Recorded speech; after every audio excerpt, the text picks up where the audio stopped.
Cada año, la naturaleza nos regala un milagro único en el mundo. La llegada de millones de mariposas. Estas pequeñas viajan alrededor de 4.500 kilómetros para llegar a este su hogar. Ven y sorpréndete con su danza multicolor en los santuarios de la mariposa monarca en Michoacán. Michoacán, el alma de México. Michoacán está en ti. Gobierno del Estado. Viernes 4 de octubre del 2019. 4 muertos en Morelia y 2 descabezados en Quiroga. Edil anticipa estrategia de seguridad para Morelia. Los muertos son por lucha por el territorio, asegura Seguridad Pública. Michoacán no cuenta con protocolo de seguridad en escuelas.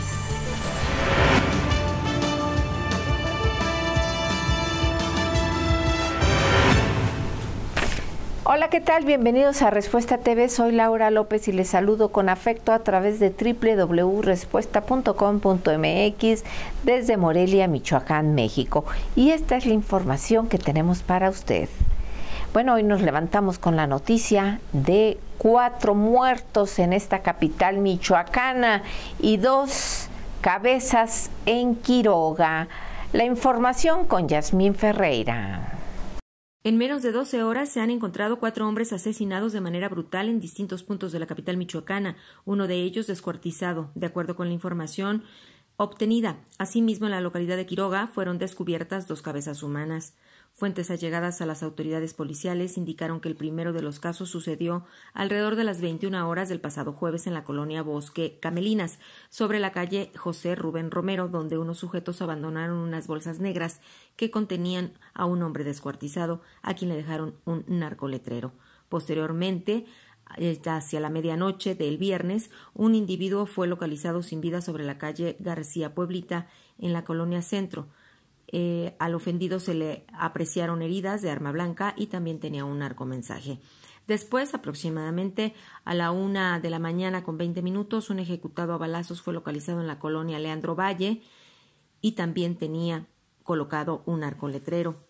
Al amanecer de este viernes, alrededor de las 7:30 horas, fue hallado un hombre maniatado y ultimado a tiros. Esto en un predio de la calle Juana Barragán, en la colonia Girasoles. El difunto tenía entre 24 y 30 años de edad, era moreno y delgado, vestía una bermuda de gabardina color caqui y sudadera gris con capucha.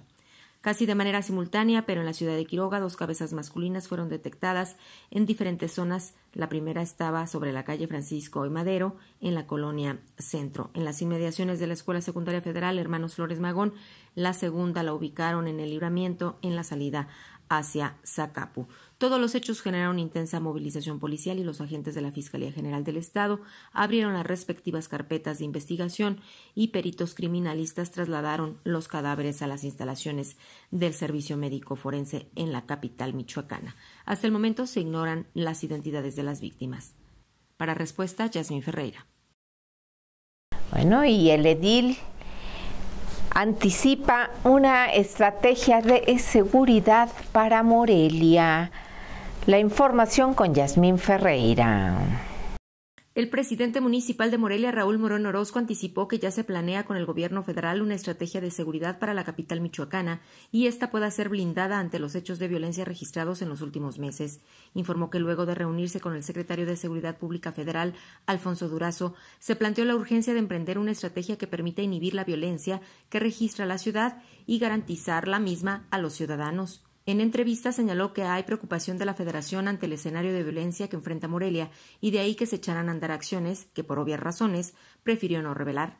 Ante los últimos hallazgos de cuerpos en diferentes puntos de la capital del estado, el edil insistió en que se trata de una disputa entre bandas delincuenciales, hechos que no son dirigidos directamente a la población. El alcalde moreliano se comprometió a que en breve habrá resultados una vez que también se coordine con el gobierno del estado. Lo importante, dijo, es que ya se atiende el problema de la violencia e inseguridad que se ha agravado en los últimos 3 meses en el municipio. Yasmín Ferreira, Respuesta.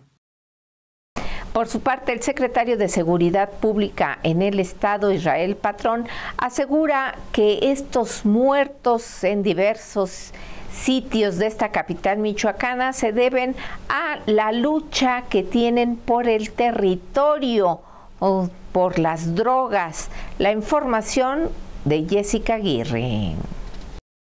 El secretario de Seguridad Pública, Israel Patrón Reyes, atribuyó al control de territorios por venta de droga la aparición de cuerpos en Morelia y Quiroga este viernes. En la entrevista detalló que tuvieron conocimiento el día viernes en la mañana y en la noche de la aparición de unas personas sin vida, incluyendo las que aparecieron en una de las calles principales de Morelia y una cabeza humana en Quiroga. Asimismo, indicó que la autoridad está al pendiente de este tema, en donde ya hay investigaciones abiertas y tarde que temprano caerán los culpables a los tribunales, y agregó que la rivalidad que traen los grupos delictivos es en razón de querer controlar las actividades ilegales en el municipio de Morelia. Por último, señaló Patrón Reyes que es todo un reto para las instituciones la situación que se vive, y señaló que con la instalación de la unidad especializada en homicidio doloso se permitirán unir esfuerzos para tener mejores resultados. Jessica Aguirre, respuesta. Y Michoacán no cuenta con un protocolo de seguridad en las escuelas. Alejandra Martínez con el detalle. Pese a que diversas ocasiones y en distintos municipios de la entidad se han registrado balaceras en las inmediaciones de instituciones educativas, Michoacán no cuenta con un protocolo de seguridad para resguardar y proteger la integridad física de los menores de edad. Así lo reconoció el presidente de la Comisión de Seguridad Pública y Protección Civil del Congreso del Estado, Humberto González Villagómez, al ser cuestionado sobre los mecanismos o protocolos que tienen que conocer los maestros de las instituciones para proteger a los escolapios de posibles balas perdidas que pudieran causar muertes al interior de las escuelas. Sin embargo, la única propuesta que existe de seguridad es continuar con el operativo Mochila, que permite revisar las pertenencias de los menores de edad y es impulsada por Protección Civil, pero no existe un protocolo alguno de actuación para el resguardo de los estudiantes. Y es que apenas el pasado 19 de septiembre del año en curso, en las inmediaciones de la escuela primaria Fernando Montes de Ocas, los niños tuvieron que protegerse pecho tierra y con las manos sobre la cabeza para evitar ser víctimas de las balas de un enfrentamiento que se suscitó entre pistoleros, integrantes de la delincuencia organizada y elementos de la policía Michoacán, y que dejó como saldo un malhechor muerto. Por otro lado, confía el diputado Humberto González que la Guardia Nacional no sea un elefante blanco. La información es de Alejandra Martínez. Tras reconocer que al igual que la cancelación del Aeropuerto Internacional de Texcoco, así como la creación de la Guardia Nacional, fueron caprichos de Andrés Manuel López Obrador, el diputado local Humberto González Villagómez esperó que el nuevo cuerpo de seguridad no se quede como un elefante blanco y a la brevedad empiece a dar resultados. En un encuentro que sostuvo con los medios de comunicación en el primer cuadro de la ciudad, el diputado arrepentido que recientemente regresó a las huestes del Partido de la Revolución Democrática tras abandonarlas por varios meses con la intención de sumarse a la tribu guinda, reconoció que la Guardia Nacional es un proyecto que se encuentra en proceso de maduración. Ante pregunta expresa, González Villagómez reconoció que la Guardia Nacional se encuentra en pañales y en proceso de maduración, pero demandó que el nuevo cuerpo de seguridad brinde de forma inmediata resultados favorables para evitar que continúe en aumento la ola de violencia. Y es que a pesar del incremento de elementos policíacos y la llegada de la Guardia Nacional, el pasado 9 de septiembre aparecieron 19 cuerpos colgados y desmembrados en Uruapan, además de que se ha convertido en una constante la aparición de narcomantas descuartizados y decapitados en la capital del estado. Lamentó que en diversos municipios de la entidad avienten la responsabilidad de la seguridad a otros poderes y evadan sus obligaciones, y como ejemplo citó al ayuntamiento capitalino. El representante popular hizo extensivo su temor a que la Guardia Nacional quede como un elefante blanco, al igual que quedaron otros proyectos al momento de que asumió el poder López Obrador, sin importar la magnitud de las inversiones aplicadas y que se encontraban en puerta. Bueno, y también el día de hoy el gobernador del estado, Silvano Aureoles, estuvo en Carácuaro. Desde ahí, Jessica Aguirre. De gira por el municipio de Carácuaro, Michoacán, el gobernador señaló que este municipio se suma a los municipios de Michoacán que ya cuentan con su cuerpo policial certificado. Esto durante el arranque de la segunda fase del Plan de Seguridad para Michoacán.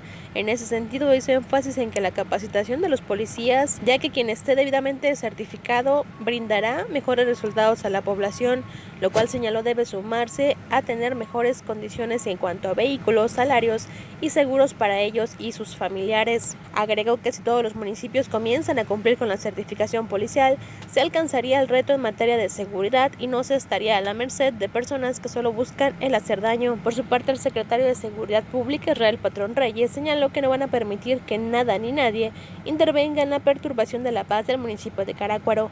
De ahí que se realizó la entrega de 20 policías totalmente certificados, a la par de 2 patrullas nuevas y equipadas para brindar mejor seguridad a la población. Jessica Aguirre, Respuesta.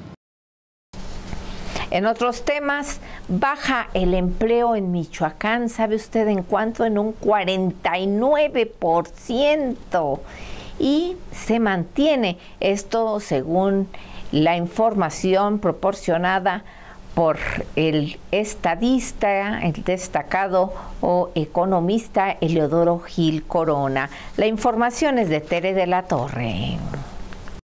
En Michoacán continúa a la baja el empleo formal. De acuerdo al especialista en finanzas y economía, Eleodoro Gil Corona, son varios estados del país en que el índice de apertura de empleo ha registrado un notable descenso y es una constante en los últimos 12 meses. En rueda de prensa este viernes, el catedrático Nicolaita y coordinador también de proyectos estratégicos del Colegio de Economistas de Michoacán dijo que la coyuntura que enfrentan estas entidades es difícil e informó que de agosto del año pasado a agosto del 2019, en Michoacán el empleo formal tuvo un decremento del 49%, siendo el sector más afectado el de servicios, así como el industrial y también el sector primario, que es el campo. Según Gil Corona, la incidencia de ciertos factores ha contribuido en gran medida, como es el estancamiento evidente económico de la mano del deterioro del mercado laboral a nivel nacional que está permeando en los estados, así como el ajuste de trabajadores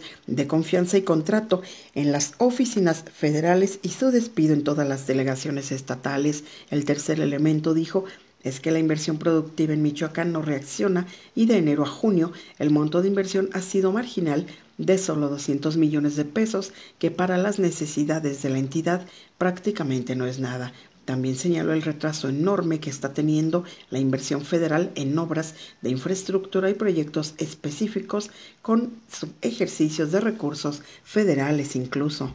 Y finalmente la desaceleración económica en Michoacán, esperando un crecimiento económico final del PIB en un 0.3%.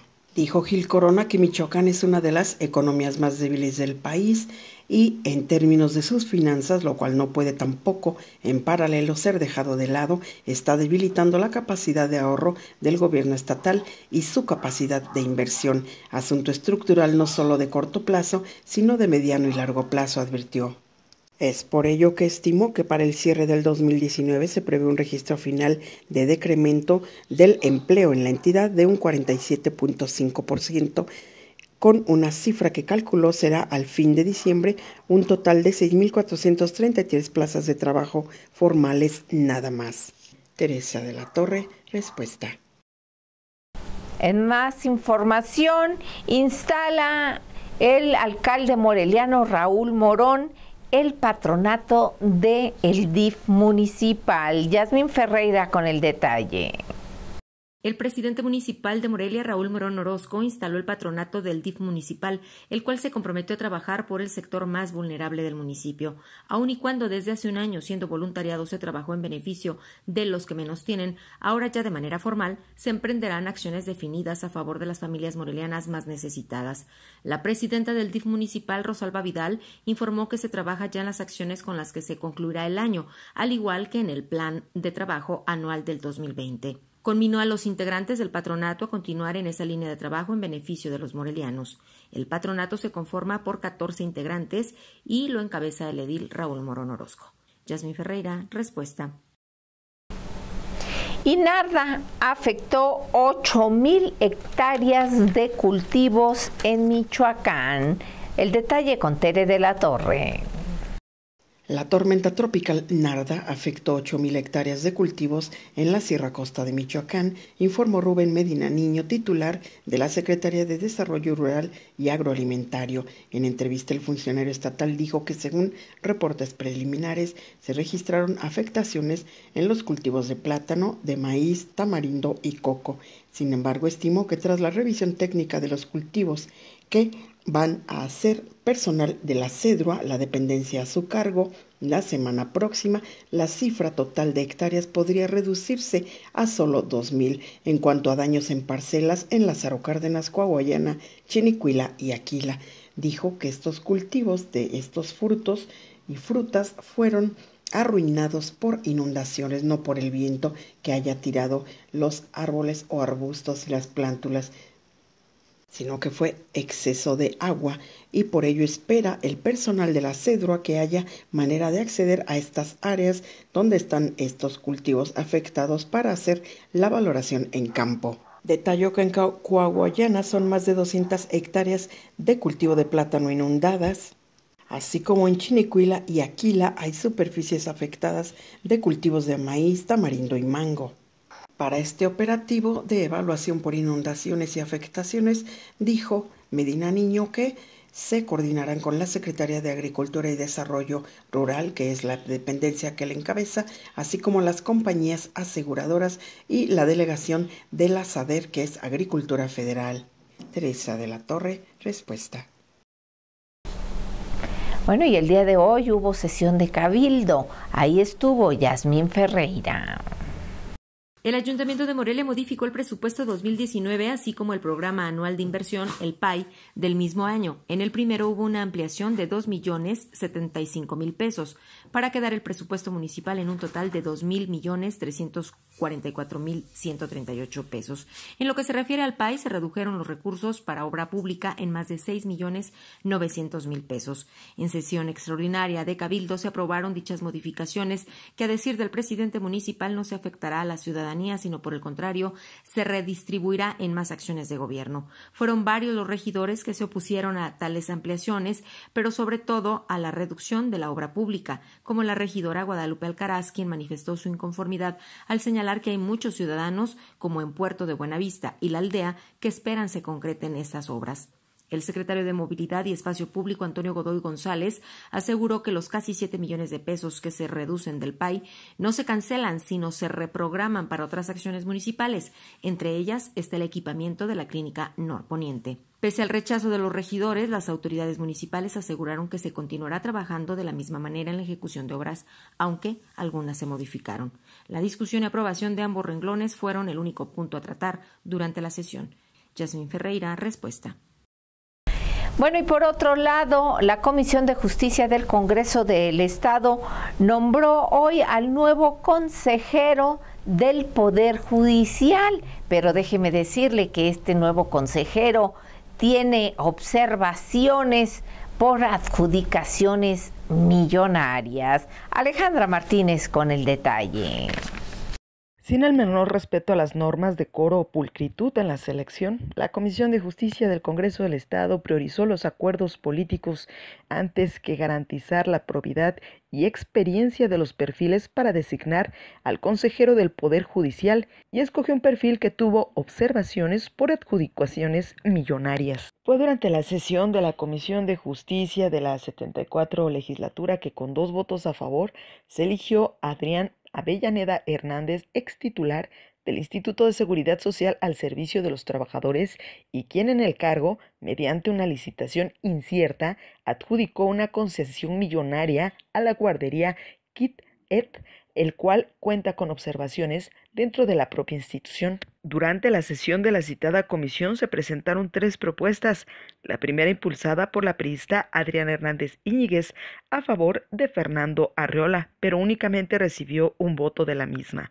La legisladora por el Partido Verde Ecologista de México, Lucila Martínez Manríquez, envió como propuesta a Arturo Yepes Rojas, quien obtuvo 0 votos de los integrantes de la Comisión de Justicia.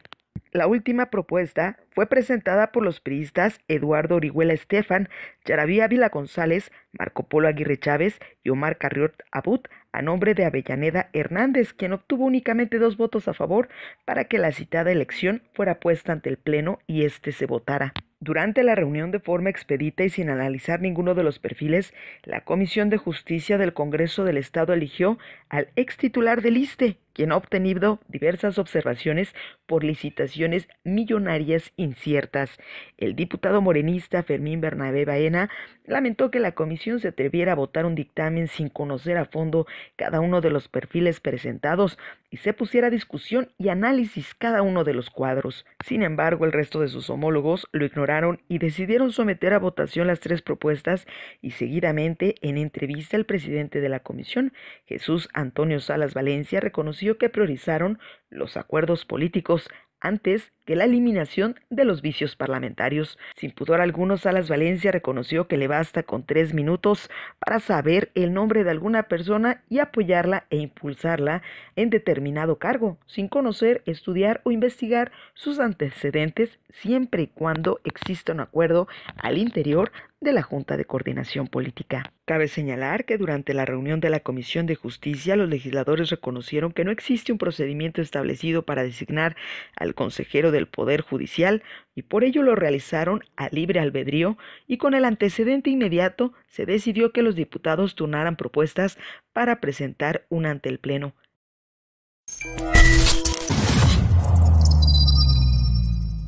Hola, ¿qué tal? ¿Cómo están todos ustedes? Un saludo afectuoso aquí desde Morelia Capital en este viernes, y como todos los viernes, por supuesto, aprovecho para desearles a todos ustedes un venturoso fin de semana.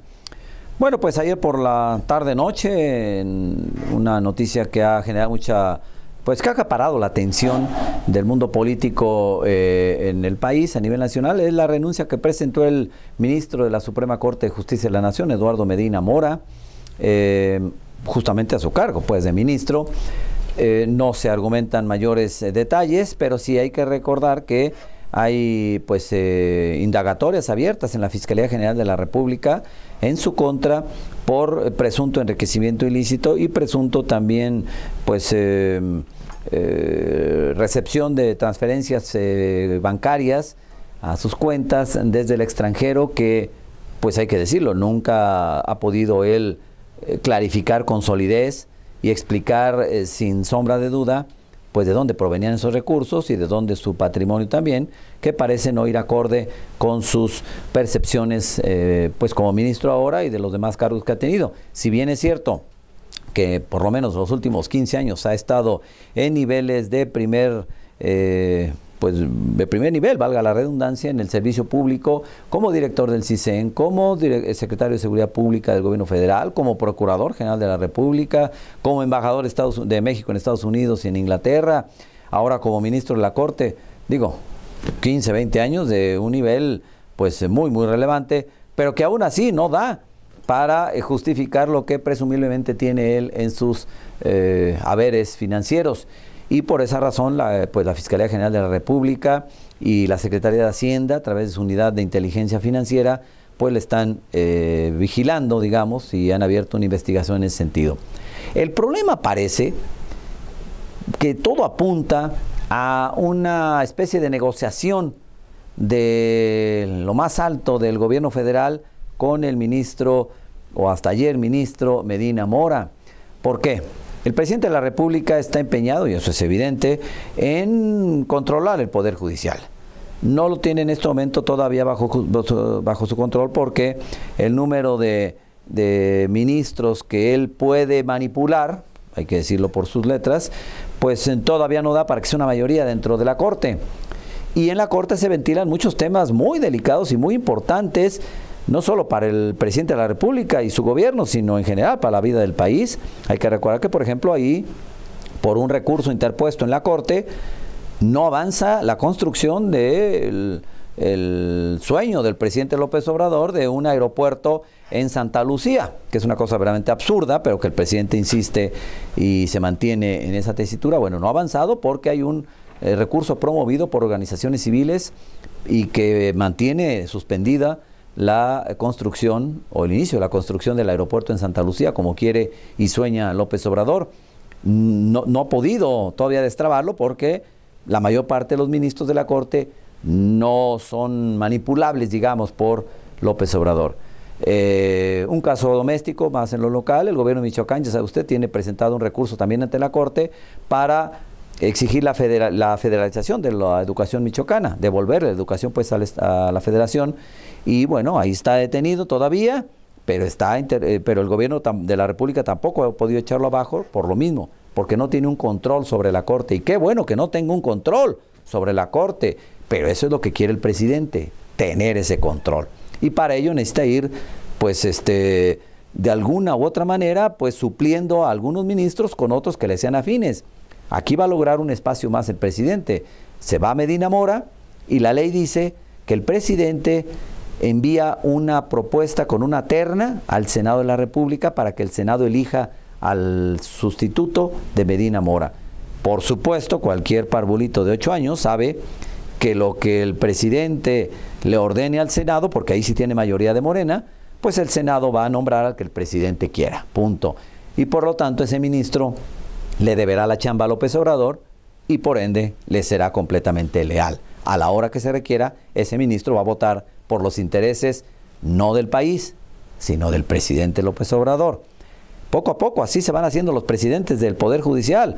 Y bueno, este es un buen pretexto, digamos, el que da Medina Mora al renunciar, y ahí es donde entra la sospecha de una negociación. Si no se procede contra Medina Mora porque hay presunción de una serie de irregularidades y de enriquecimiento ilícito, pues querrá decir que hubo una negociación, no fincarle responsabilidades, ya la Fiscalía General de la República no va contra él a cambio de renunciar y que esa silla le quede para que el presidente designe a quien él quiera. Esos son los grandes acuerdos sucios, turbios, que empañan la vida política de este país, que empañan la necesidad de que tuviéramos un Estado de Derecho fuerte, donde impere la ley, donde impere la justicia. Y si Medina Mora tuvo recursos financieros irregulares, que pague con un proceso penal. Pero no parece que vaya a ser así. Repito, esto parece un intercambio de favores políticos. Si no, al tiempo. Es cuanto. Buen viernes, buen fin de semana.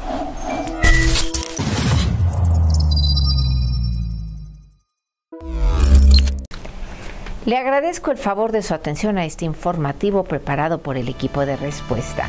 Le deseamos que tenga un excelente fin de semana y lo esperamos el lunes en nuestra siguiente emisión. Hasta entonces.